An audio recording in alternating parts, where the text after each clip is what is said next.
Cereal certainly has made breakfast more fun for kids, and for decades, at least one brand has tried to bring a little luck into their lives as well. Watch this. This is good. There he is. Catch him. Lucky Charms cereal has been enchanting kids since 1963 when a General Mills employee invented the magical recipe. He's walking around the grocery store and he saw the orange circus marshmallows and he chopped that up and put it on top of some Cheerios.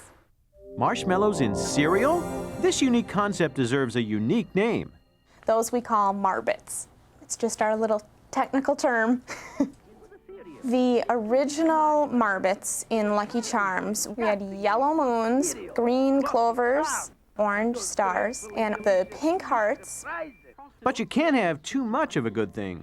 In 1975, that is when the blue diamond came along. And then a few years later, we introduced the purple horseshoe. The idea just hit me. The lovable leprechaun has always gone hand in hand with these marshmallow marbits, but Lucky was once in jeopardy.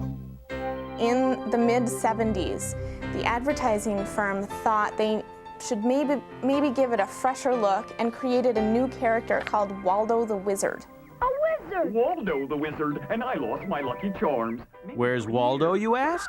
Waldo was not greeted with as much fanfare as Lucky had been, and so they phased out Waldo and brought back Lucky, much to cereal lovers' delight. So now, with a little restored luck, over 20 million pounds of marshmallows per year go into Lucky Charms. There's Lucky! And they continue with the charming slogan that has been with the cereal for 30 years. It's magically delicious. And I don't do an Irish brogue very well, but Lucky does it a lot better than I do.